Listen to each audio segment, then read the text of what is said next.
Well, now it is my privilege to introduce today's featured presenter.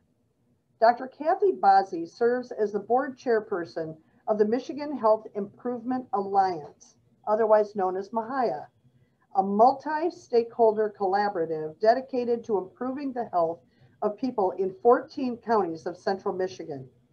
In a related note, she is also the senior fellow serving MHIA and the transformational initiative Thrive for short for transforming health regionally in a vibrant economy.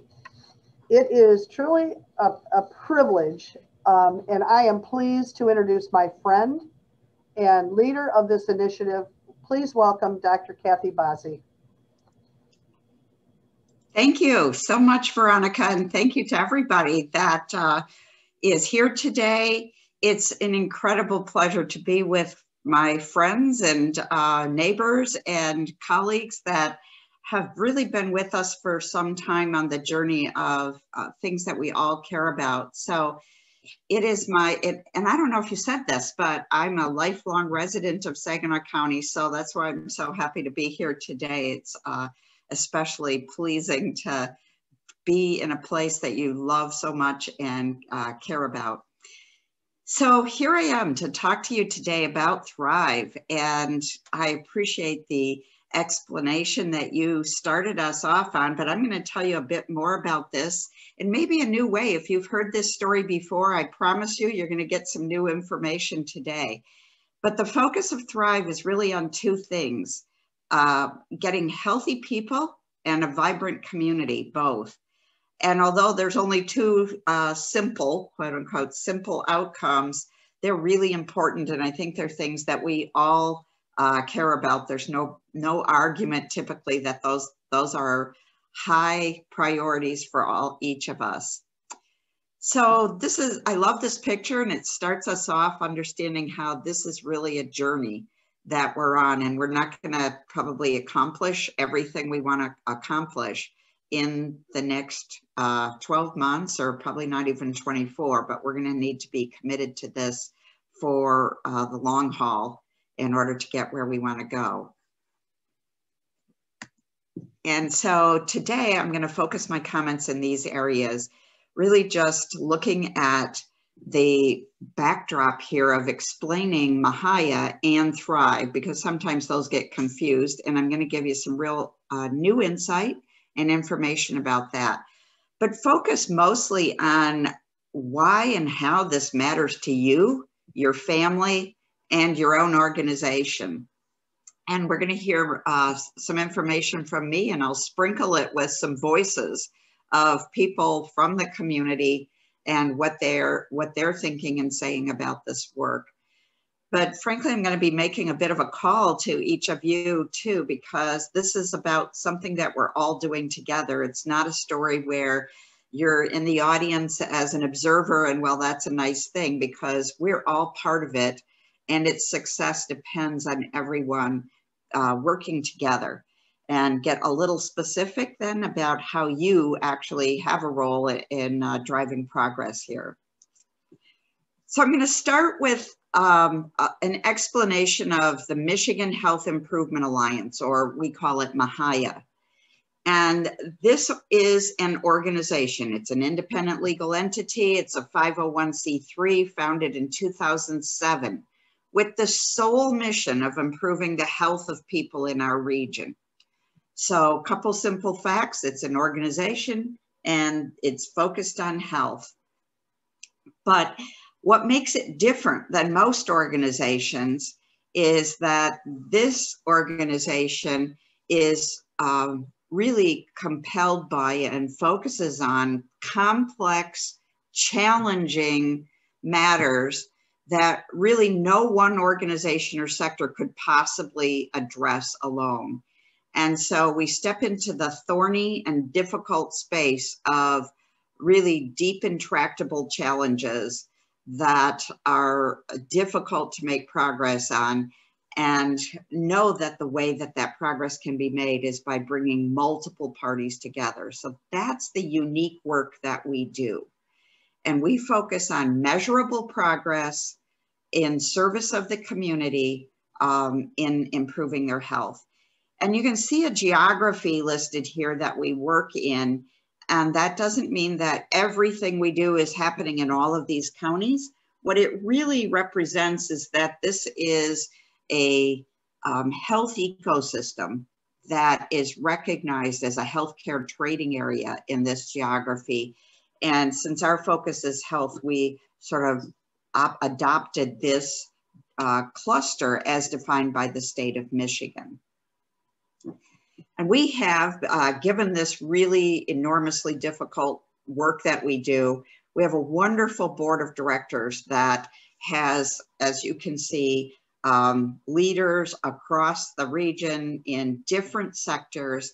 And that's the nature of our organization. We have people from all different sectors, from healthcare, public health, mental health, higher education, just community citizens, different business units, and variety of backdrops, individual practicing clinicians, and get all of those perspectives guiding us in this work.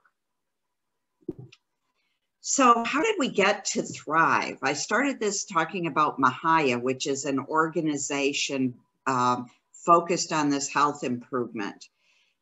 And Thrive is not an organization at all. It's an initiative. It's the name of a big thinking, radical, new, innovative approach to how we're going to get those priorities met of improved health and economic success for both individuals and organizations in the region. So if I were to give you a quiz later, those would be my two main points. Mahaya is an organization, Thrive is a name of an initiative. And what happened is after Mahaya had been working for about 10 years, we were closing in on that, and people tend to do reflection at that point and say, okay, so we convened this organization to really make improvement in the health of people in the community.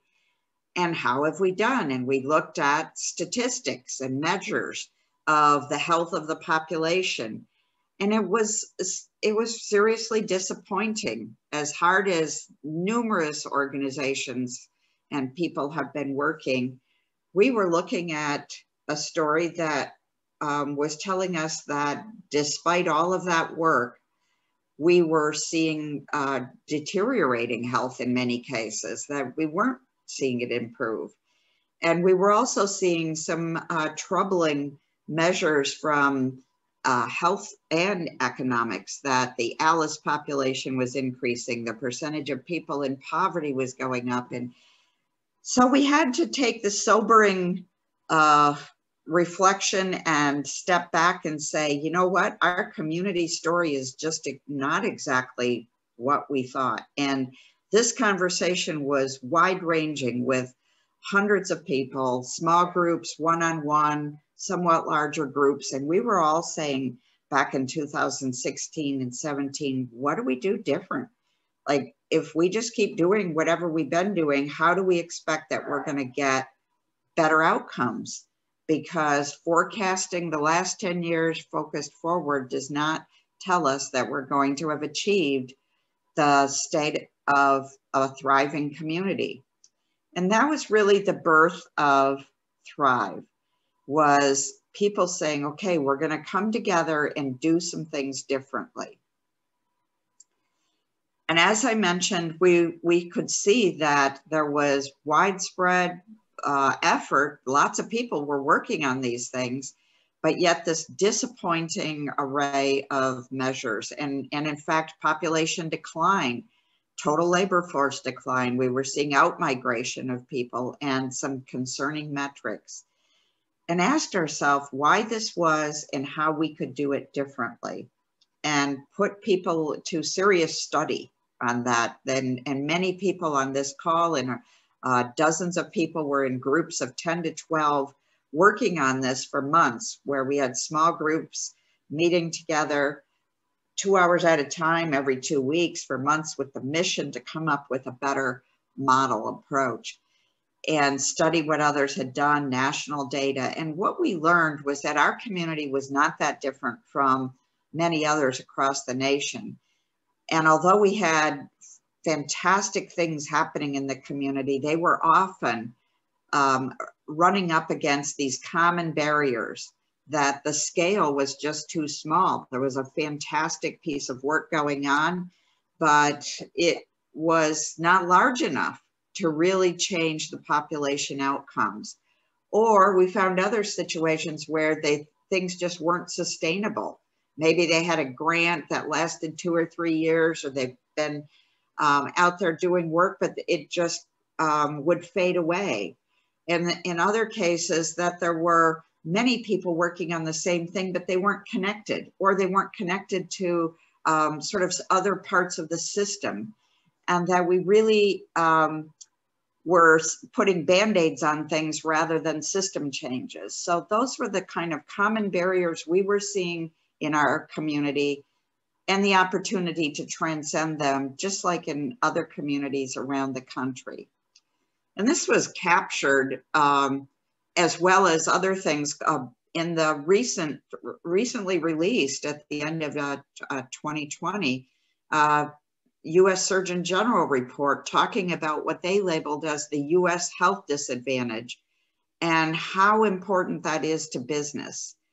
And pulled together this incredible report that captures all of the data from experts and thought leaders around the country saying we've got a serious issue that maybe is not really understood well, that the health of Americans is actually worse than almost every other developed country. And the OECD countries, we are either in last place or second to the last place on virtually every measure of health outcomes. And that puts the whole country at risk. And it certainly disadvantages the business community. And so I'm happy to be speaking to a business audience today because this matters to all of us. And we've certainly witnessed through the pandemic how our economy gets entangled in the health issues of the country, and it needs to be managed together so that you can both achieve health outcomes and economic success at the same time. So this graphic is a common part of the conversation that moved us into the Thrive initiative as a whole community. In that, if we walk through this really quickly, business is the generation of prosperity. That's where money comes from. It pays people and an employee wages here over in the gray box on the left. And a portion of the profits of the business go into the common resource pool. Fraction of the gross domestic product is our tax base. And that tax base allows our communities to do things that are necessary. So a significant percentage of that every year goes to pay for healthcare, and at the state level, about 40% of most state budgets goes into healthcare. And then it also pays for things like education, infrastructure, other societal priorities, whether that's military or other things that we need to function. And all of those things depend upon that shared resource pool. But what's been happening for decades is an ever increasing percentage of that goes into healthcare because our national expenditures continuously increase. And so we're pulling more and more of our societal resources to pay for healthcare. And that means we, as a portion, have less and less to spend on education, infrastructure, and other priorities. And yet those are the very things that create health outcomes and are essential to business. And the other thing that happens in this sort of current scenario is that employee wages, the take-home pay, has continued to decrease because increasing percentages of people's compensation goes to pay for healthcare benefits. And that overall diminishes the purchasing power available for people and their ability to buy goods and services from the business community. So you can see this whole raft of challenges to business from the macroeconomics of what our current scenario has been and how it disadvantages the business community. And if all this money spent on healthcare was making us the healthiest country, then there might be a significant argument for it. But unfortunately, as I just shared with you, we have some of the worst health outcomes in the world of developed countries. And that means that's impacting business in terms of performance, productivity, safety, the capacity to really retain talent effectively, and it affects engagement and satisfaction of the workforce. So we have a lot of reasons to want to change the scenario that we've been experiencing. And to say, time out, we need to seize control of this situation in some way and put it on a different path. And there is many people in the community that have been involved and been part of this. And so here's a voice from one of those, which is Gene Pickleman, president and CEO of one of our local businesses here, who talks about the appreciation of the effect of this scenario that I've just described, and how this Thrive initiative has been designed and engineered by the community, for the community, and done of the community that have come together to create this plan forward.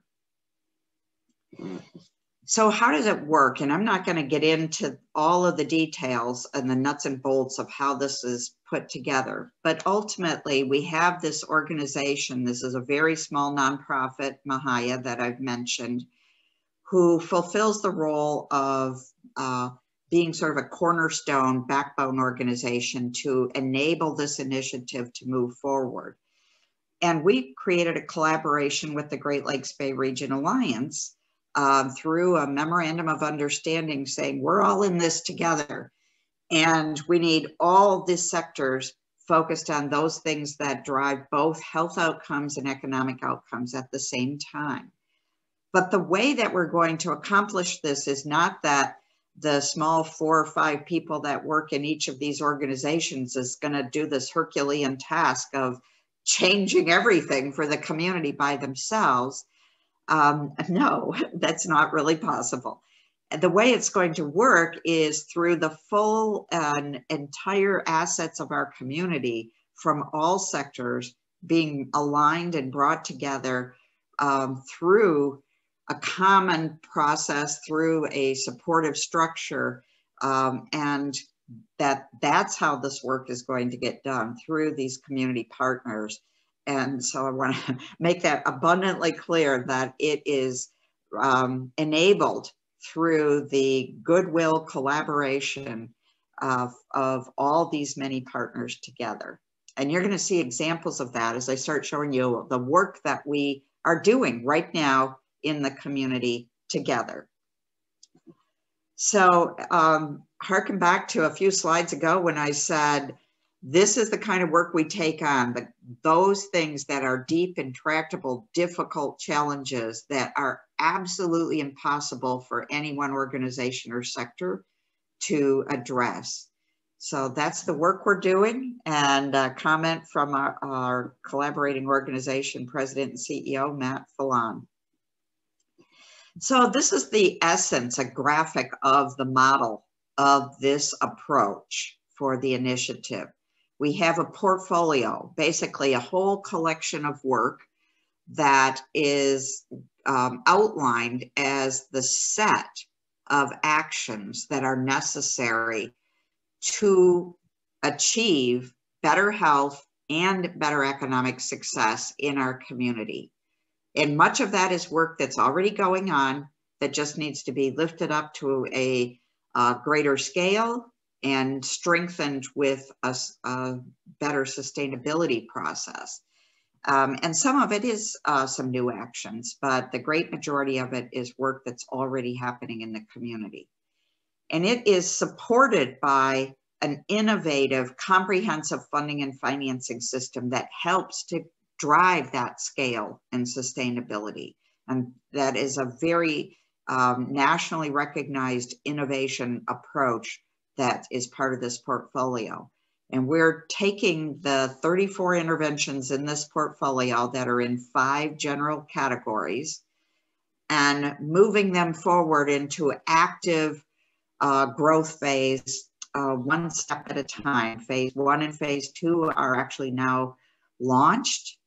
And through this collaboration and partnership in the community, we have great evidence that we will see much stronger trajectory and really reverse the curve that we've been on of poor outcomes in these areas. And this has been tested through computer simulation modeling and other tools to be able to project the expected impact.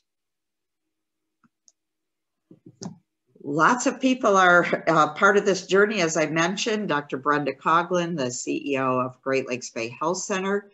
And you can see here their encouragement that there's been a lot of things tried in the years, but this holds great promise because of the model that we're following and the 2 years of sophisticated planning to bring us to this space. So in summary, and then we're going to get into the nitty-gritty of what's really happening and the kind of outcomes that we're seeing. If you start at the center, this was created by, for, and with the community, focused on 2 and only 2 outcomes, health and economic success. And the reasons that it holds this promise is the strong foundation, the way that it's built with data, and the commitments to system change and to bringing in all the possible synergy of the collective efforts.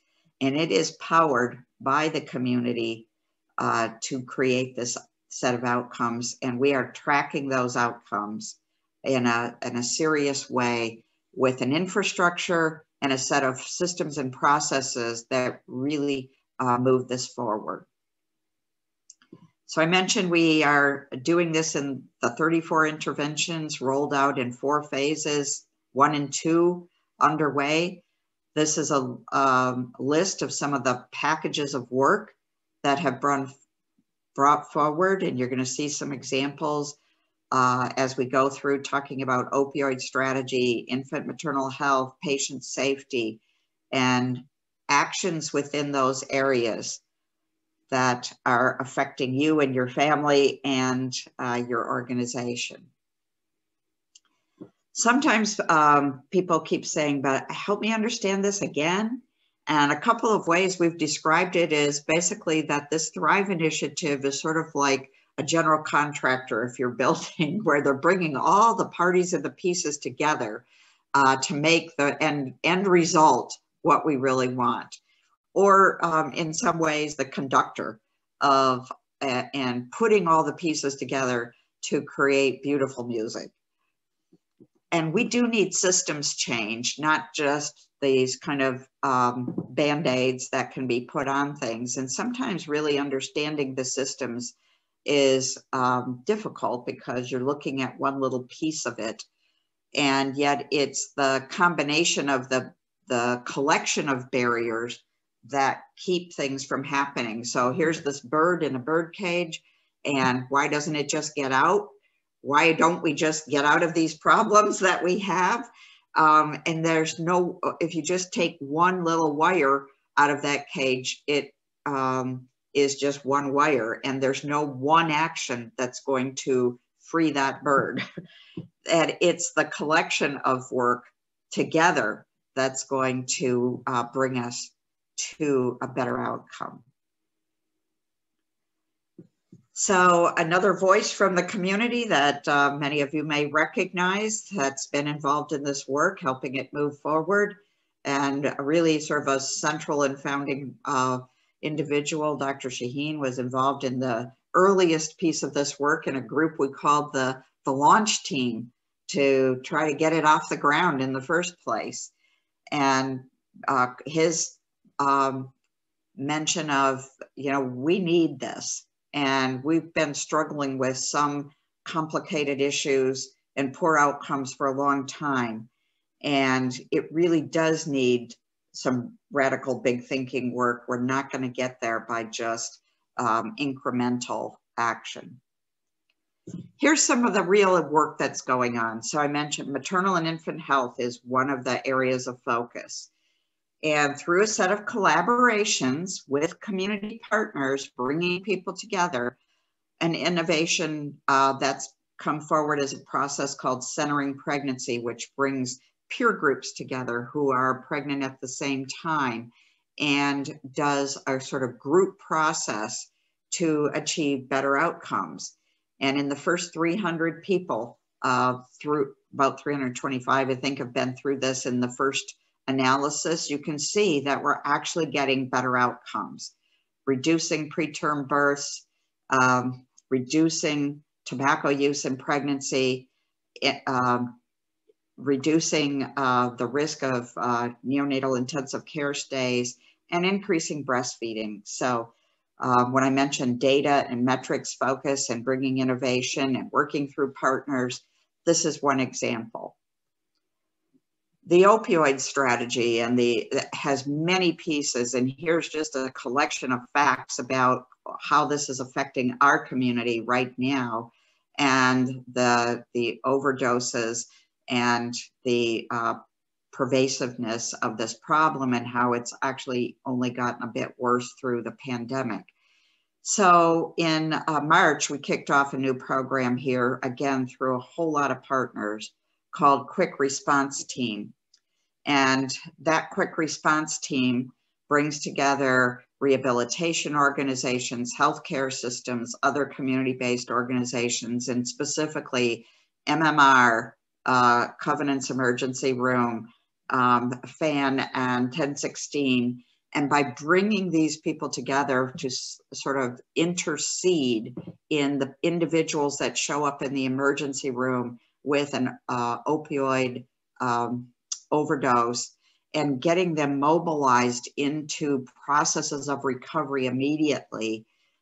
This is just a first month of data from that program, and the kinds of positive outcomes we're hearing. We don't have the size yet from many months to be able to report convincing data over the long haul, but the anecdotal data so far is very positive, and a lot of satisfaction from the multiple organizations involved, allowing them to feel that they have a process of hope now through this collaboration. Another project that's underway is working to get medication-assisted treatment into the jails and being able to service that population so that we don't end up just with a sort of revolving door kind of situation where if they're in jail really related to an opioid use disorder or drug problem, that they really get involved in a step that's going to break the cycle so that we have the opportunity to change the trajectory of outcomes. And right now we have 5 jails in the community that do offer some form of medically assisted treatment. We're really trying to grow that. And this gets back to that scale that I mentioned. Sometimes we have things going on, but they're just not big enough, or they're not happening in all the areas where they need to be happening to really change the population outcomes. Patient safety. This is a situation where I'm really proud of our healthcare systems and their willingness to come together and commit to something that's pretty bold. And you may not know this, but healthcare harm or mistakes that happen through the course of healthcare in hospitals and in outside settings of ambulatory care are the 3rd leading cause of death in the country. And that's a big deal. And making progress on that is a really big deal for you, for your family, for your organization, and for all of us. And that's also very expensive. It costs our community over $300 million a year in the payment associated with these issues of healthcare harm. But in our community associated with the Thrive Initiative, our health systems have come together now with a commitment to zero harm. And that commitment was documented in a public event in May of 2020, May of 2020. And they've committed to a target of zero harm in the next 5 years, and to pursue that with partnership and collaboration and public accountability. And that's a really big deal. Only 10% of the health systems in the country have ever done something like that. And what's underway right now through this work in the Thrive Initiative on patient safety is active culture change initiatives, really some mobilization around health system goals and targets. We've just reported the first year of data, public reporting on the website. And there's a hot link in the slides here of what are the statistics we're seeing in our community, and being able to put a baseline in place where we'll be tracking this progress. Part of achieving progress in patient safety is tackling some of the causes, the pieces of that. And one of those is medication safety. This is an enormous challenge, and that medications themselves cause a lot of health problems, or what we call adverse drug events, meaning people's health is harmed based upon the consequences of the medication. And you can see some of the nature of just how big of a problem this is on this slide, in that across the country, about 40% of adults are taking at least 5 prescriptions, and about 20% are over 10. And if you can see also, this was something that's continued to grow at an enormous rate over the last couple of decades. So we brought together, again, multiple partners to try to solve this. And that brings together pharmacists. We've got Meyer and CVS and the healthcare systems, acute care, ambulatory care, patient care, the senior centers, the patient and caregiver organizations, all brought together in one process to definitively address this and make progress through education, internal organization policies, changing care team models to include pharmacists to help catch these issues before they create healthcare harm, and to create processes that will change that.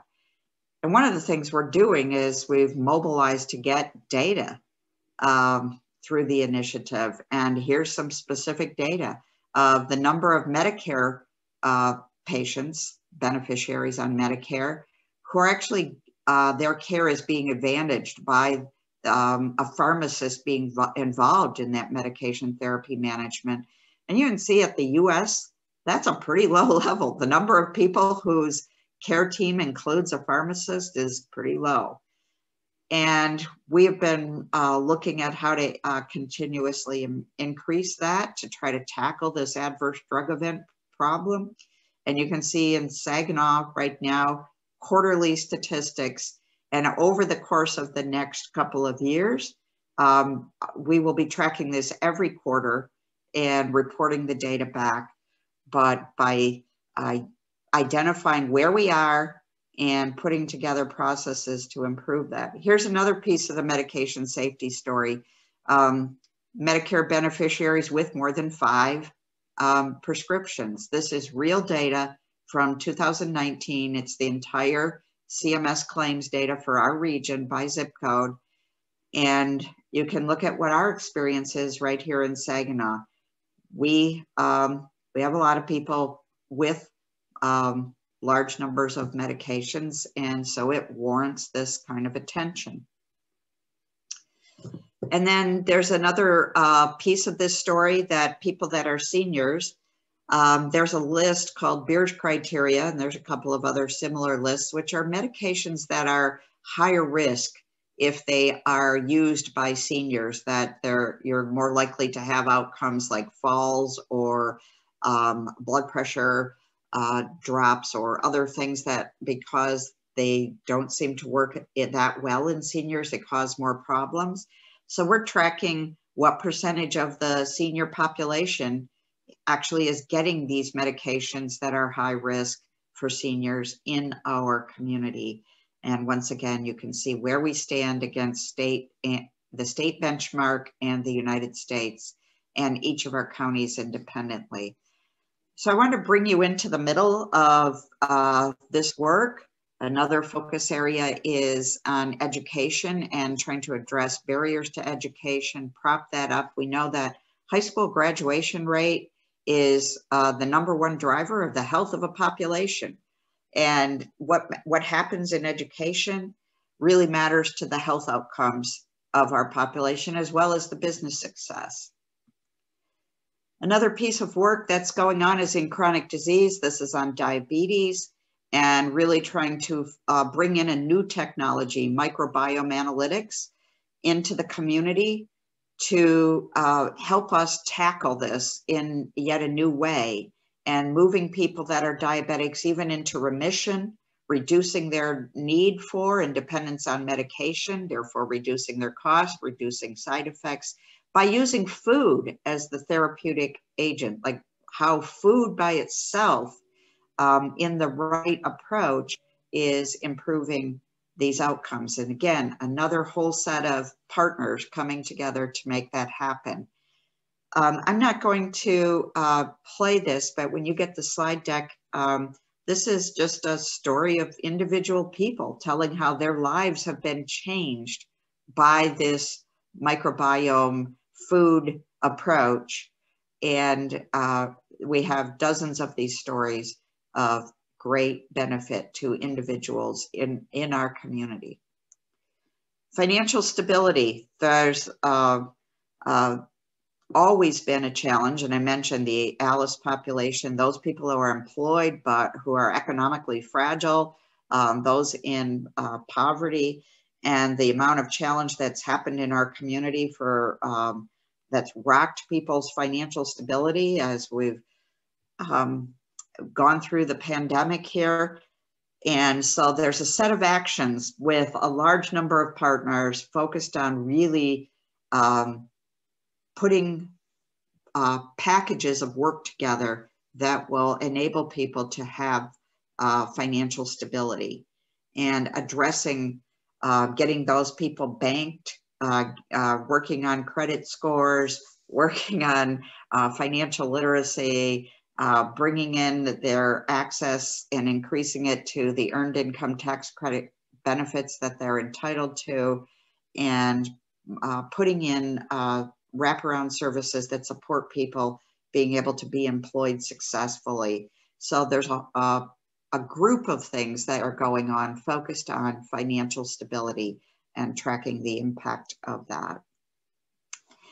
And another individual, Dr. Akbar from our community, with a special sensitivity about making sure we are addressing in this work all of the people, but especially that we are addressing the underserved and disadvantaged populations, because we can't leave them behind or we won't receive our outcomes of population improvement, and how important this is in the Thrive work. And again, another individual that's really been instrumental in supporting this work going forward. Last example I'm going to bring for sake of time is work focused on mental health and instilling that into individual businesses, like the work in Fisher Contracting that's called out here, increasing the number of professionals that are available to support mental health needs in the community. And over the last year or so, we've gained 112 mental health professionals, and many of them staying in the community after their training through the expansion of the psychiatric residency, mental health social work program, and mental health nursing programs at SVSU. So great work by many partners, but with a focus on the sort of system change here. We are going to measure progress, and this is the Thrive Scorecard. There's a set of of well-selected health outcomes and economic outcomes that are regularly being tracked, and one overall scorecard measure, the healthiest communities, which is an index measure of over 80 items of health and economic success. And this development of this scorecard is to try to bring us a manageable set of measures. There's hundreds and hundreds of things we could measure, and we have to have a focused group that are really well selected to be able to be signaling that we're making the progress we intend. So there's this dashboard on the website, and here's a link here. There's measures on that's, there's a county-based look at it. There's the region-based look at it. You can delve into all kinds of data on the health of our community. And this is that overall score measure. And we compare ourselves to our neighboring counties, to the state, and to national benchmarks. And someone I'm sure you all know well, Joanne Crary has also been an enormous contributor and advocate for this work, and deeply appreciates the importance of achieving these population goals around health and how important that is to the sort of vibrant community that we seek. Closing up here, as a business, in any business, you have a lot of levers and assets that can help drive health and economic success, both individually in your own organization. There's things you can do, and here's just some examples of the ways you approach your corporate culture, policy, internal organizational policies, the focus on how hiring practices, advocacy efforts, volunteerism, all of these things contribute to the progress of this kind of work. And I can also say that other ways that you can drive progress in the community effort as a whole is provide financial support to it, collaborate on the projects, become a pilot site. Many of the organizations have been pilots in that diabetes project. As we're growing that work, provide your input, bring challenging questions, and bring your thoughts on this space. If you see something, say something to us, talk to about it, and advocate for the power of this collective work and its importance, and staying the course to getting that outcome. And here's just some contacts if you wanted to follow up in any way. I wanted to leave you with a few emails of myself, the Thrive Portfolio Director, and our executive admin that can help you get networked into anything. And I believe we might have 4 or 5 minutes for questions, if there are any. And I love questions, so if there are questions, I would love to entertain them.